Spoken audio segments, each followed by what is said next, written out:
I got involved at the state level through MISHRM, and it's been wildly successful. Why is it so important for HR professionals to get involved at the chapter level? For me, and I just said it this morning as we brought these 35 people together, and it's really understanding what you say works really well for you. I might say it's not working well for me at all. I need to meet Greg. Like, I need to understand what he's doing and how did he get to that point, and really learn from you, and vice versa. Welcome back, everyone. I'm Greg Coyne, your host for the MISHRM Resource Partners Podcast.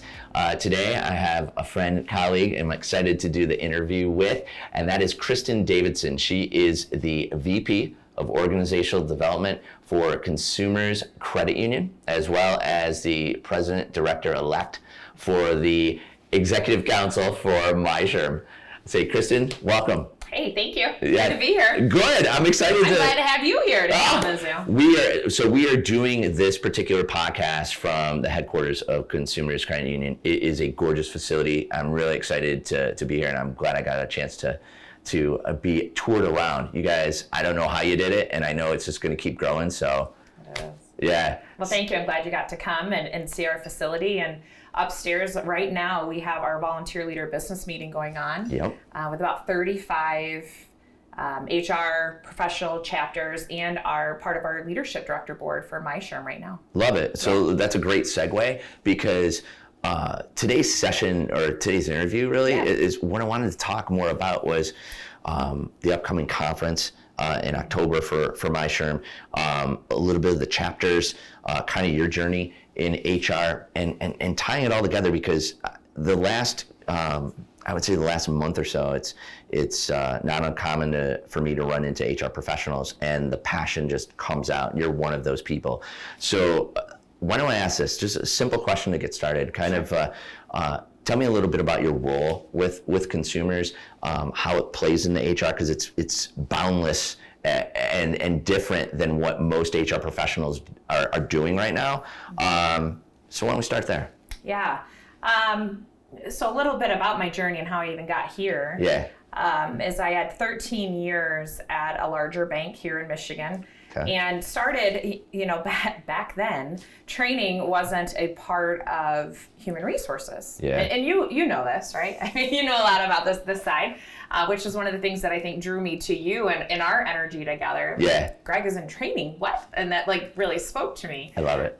So back then, when I started and really getting into my career, I was in the training field, and we were at that point rolling up through different entities of the company. And at that point, I reported up through mortgage. And then as my kind of career unfolded down the training world, from learning with new hires and the onboarding experiences, and then got into instructional design, training, project management, love project management. It's one of my favorite things to do, and big system conversions to leadership training.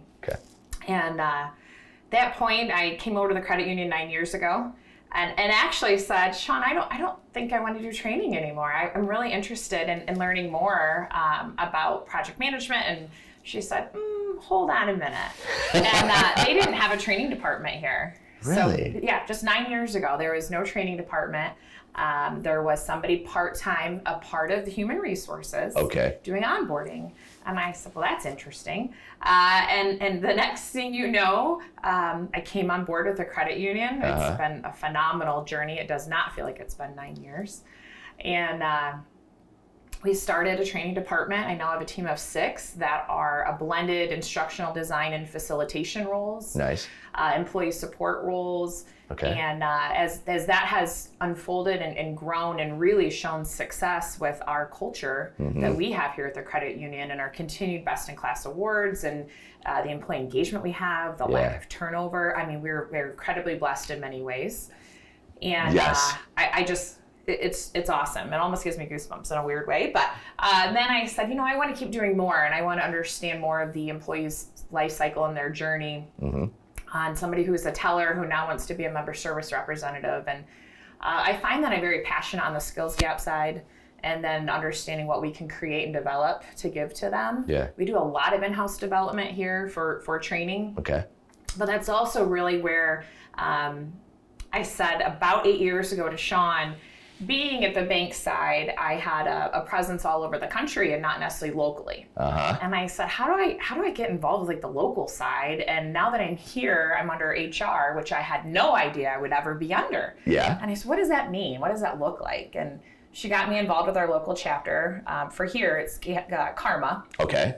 One of the fun little things about all of our chapter names have some great acronyms. I was just going to say, I'm like, I could go a lot of different directions with that one. So Kalamazoo Human Resource Management Association, but there's 19 chapters in the state of Michigan, and she said, that's your best way to do it. And I said, really?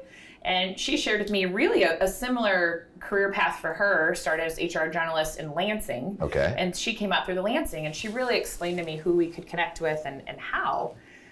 So I did, and I went to the Kalamazoo, and networking is not my thing. So I knew I really? Yeah. I'm stunned in that. Seriously. Networking is not my thing. Okay. So I knew I would be uncomfortable, and I said, well, what do we do? How do I do this? And for Kalamazoo, which is very similar for all the chapters throughout the state, they do like lunch meetings. Okay. Or breakfast meetings, cocktail hours, and that during that session, not only are you meeting other people, but you're really there for professional development. I mean, that's the biggest piece, is you're there for an hour, and yes, you get a great lunch, but you're there really learning from a speaker. Yeah. Well, that's my passion, right, is on the training side, the professional development, and I really went, we're really learning about benefits. And we're learning about benefits. Okay, now we have legal. We have benefits again. And I'm like, Sean, is this normal? And again, I was newer to HR, to that umbrella of understanding what human resources was. Yeah.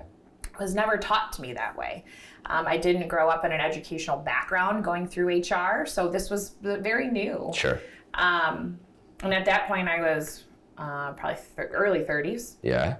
So it was really trying to understand where I would fit best. And when I said to her, is this normally how programming works? And she said, yeah, but if you want to change that, come be a part of programming. And I go, what does that mean?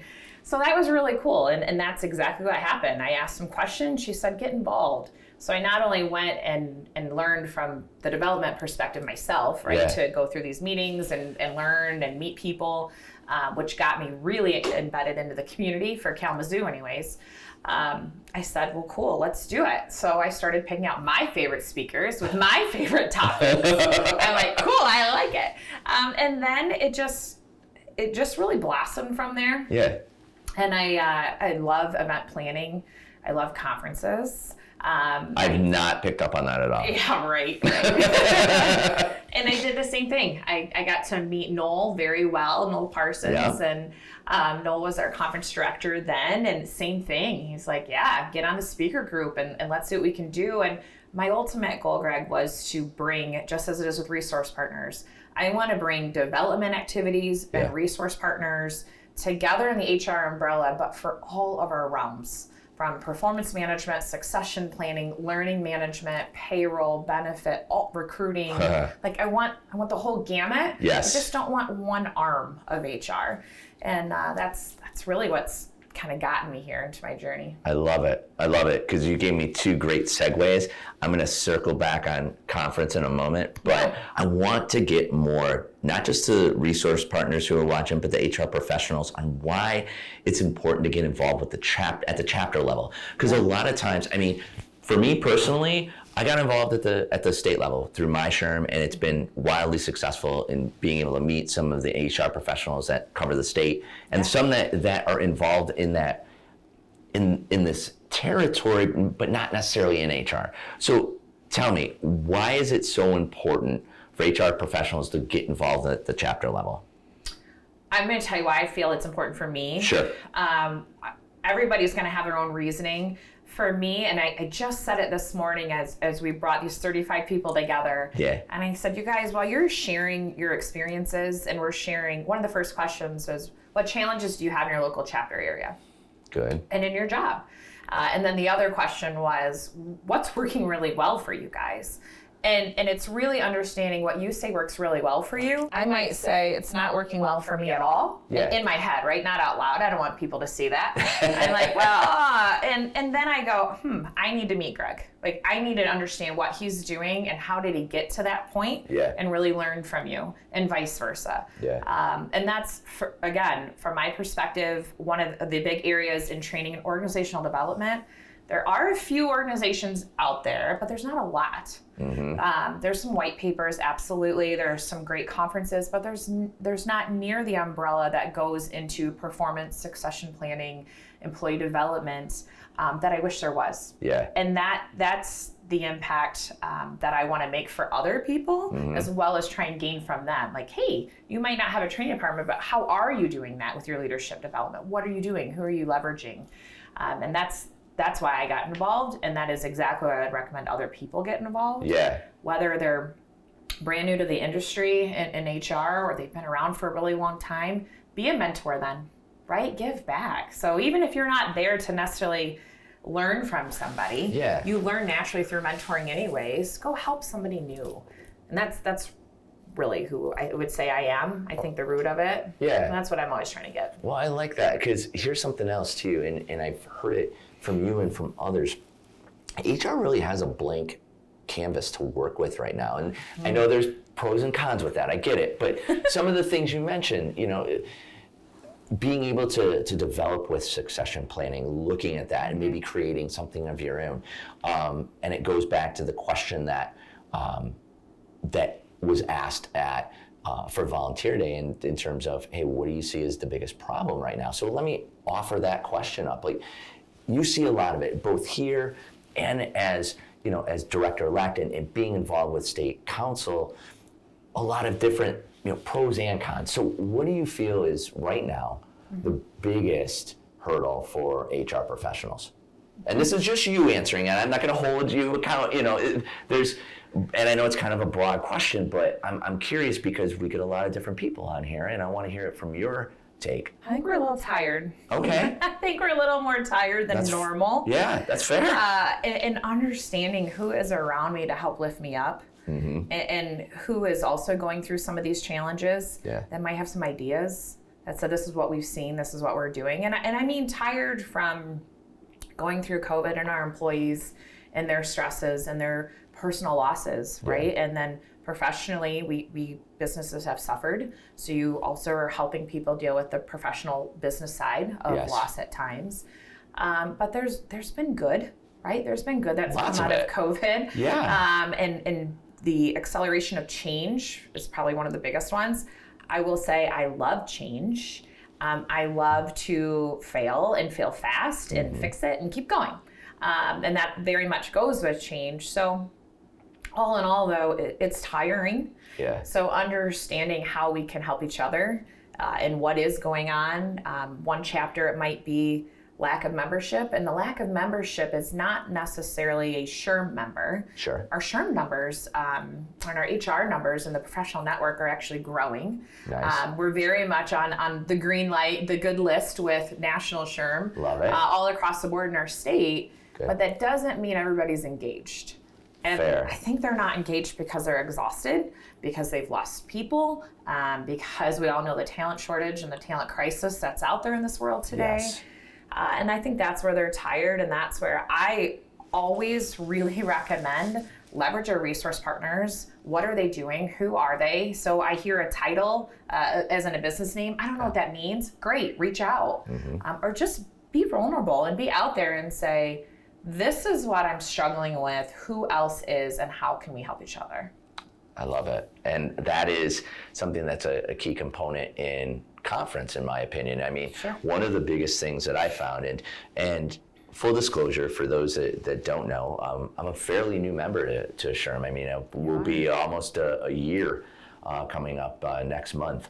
And, got involved, took advantage of it in terms of meeting people. I do love to network, but it's because there's a lot of times avenues that I can connect with others, even though we're in completely different realms.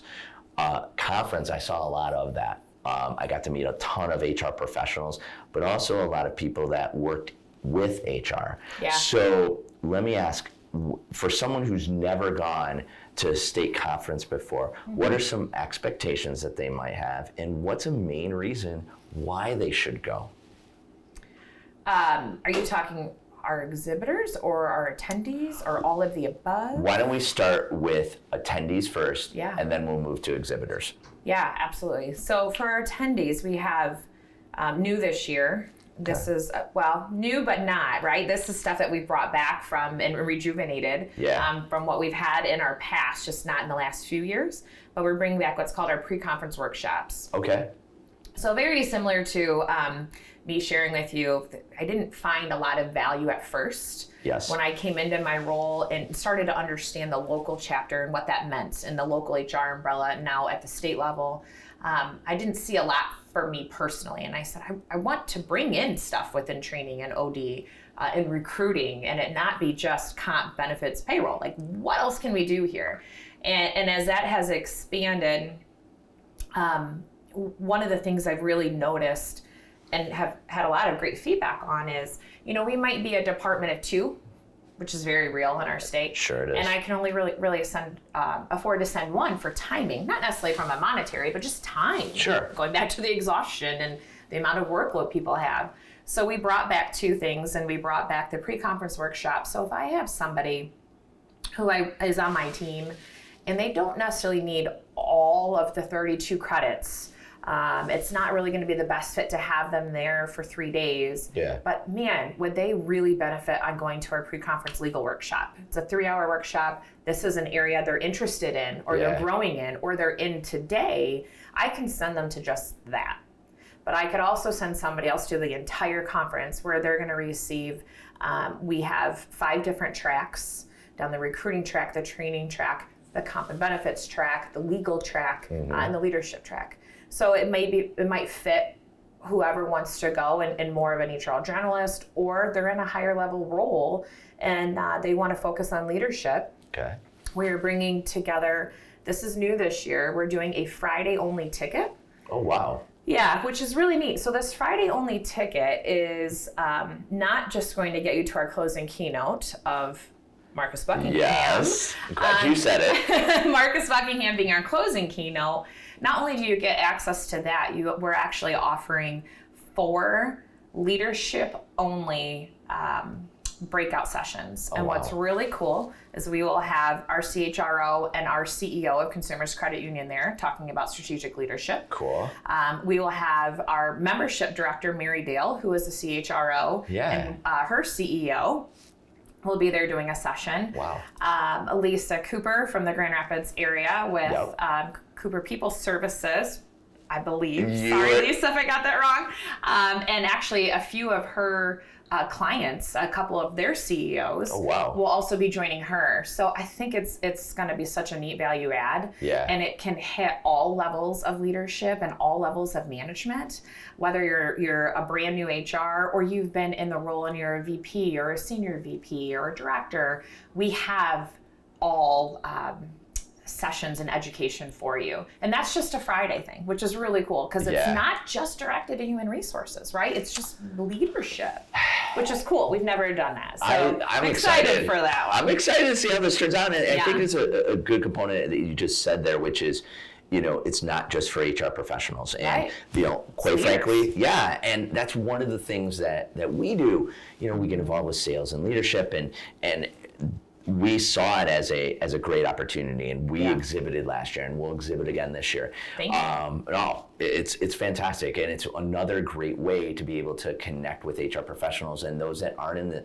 they're in the HR community but aren't directly related to HR, to be able to connect at this. And so you asked earlier, well, what about exhibitors? So I'll pose it to you. So what about exhibitors? Why is that important for them?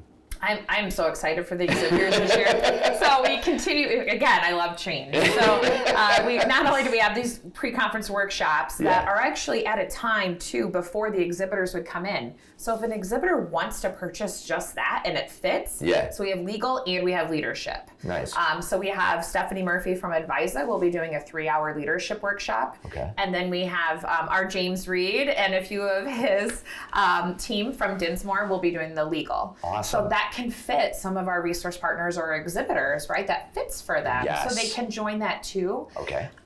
But if that's not the right fit and they're not, that's okay, because we are aiming at having 1,200 attendees. Nice. Yeah. We have laid out, I know, I'm so excited. Well, and I almost feel like you'll beat it. I do. I hope so. That's my challenge, Michigan. Let's beat it. You heard it. That's my challenge. Go ahead. And then we're going to have the exhibit hall. We have opened up the hours. There are far more hours to come in and network and engage. We have changed the layout again, so we have a lot of corner booths, so to speak. Yeah. So a lot of pod structure, very similar to what you saw last year because you were there, but even more so. We're offering what we call mega booths. So 4 in one packet. I think there's only one left though. Okay. Hint, hint. If anybody wants to sit on that, you better go now. Go now. And then we have so many other aspects when it comes to our exhibitors. We're going to actually bring in our awards and the giveaways into the exhibit hall, which we've never done before. Nice. And as a SHRM Foundation fundraiser, last year, you may have heard the rumors about the pie in the face. I did. Yeah. Well, this year we're doing a dunk tank, and that dunk tank is going to be in the exhibit hall. Oh my so the gosh. exhibitors can help engage and encourage people to go join that, I love to come it. talk to them. But, you know, it's still one of those things that's only as good as somebody talking, right? So get up in front of that table, engage with people walking by. A lot of people, as in the attendees, don't know what your company name means. And they're not necessarily going to ask, right? Yeah. We're very different personalities by nature, and help them. That's my biggest thing to the exhibitors is help engage those attendees. Yes, swag is fun, but we also just like talking and understanding what do you do. Yeah. And that's, you and I met last year, and I'm like, training. We never had training here. I am so excited, right? I mean, that was one of the first things that happened. Yeah. And I think that's what's really neat is understanding who's there and how we can all help one another. I love it. I love it. So a couple things as we wrap up today. What I want to find out too is how do people get in touch with you? All right. And or the conference. What would be some suggestions? My number one suggestion would really just be to go to MISHRM.org. Awesome. And when I say MISHRM.org, right there, you can find the About Us, and you'll see James and myself. You'll see Monica. You'll see our entire executive council. But what's also really neat, we have our core leadership directors. Yeah. And with our core leadership directors, it says their name, their email, who they are, what they do. So if you're a company or you're in HR and you want help with diversity, we have a phenomenal diversity leader, Mignon Bird. Reach out to Mignon. That's what she wants to help with. Cool. We have workforce readiness. Again, whether you're an exhibitor or a resource partner or in HR and you say, I need help with this, that's why we're here, right? That's the value of being a local member. That's the value of coming to these conferences as you get this connection to everybody. Yes.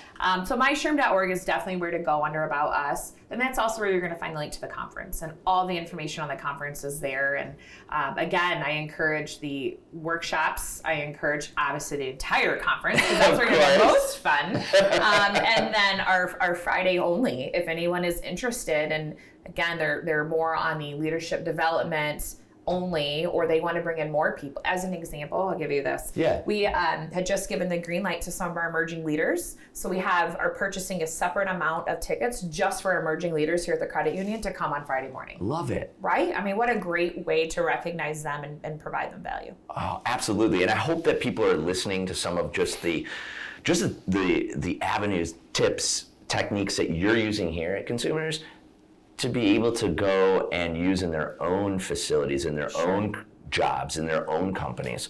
So, Kristen, I really want to thank you for being here. Oh my gosh, it was great. I love it. And for those that haven't signed up, take Kristen's advice, take my advice, go to MISHRM.org, check it out. And so without further ado, I want to thank all of you for being with us today, with myself and our guest, Kristen Davidson. Hope that all of you are able to take a piece, go with you, and in the meantime, have a great rest of your day, and can't wait to see you next time on the MISHRM Resource Partners Podcast. Until next time, thanks and take care.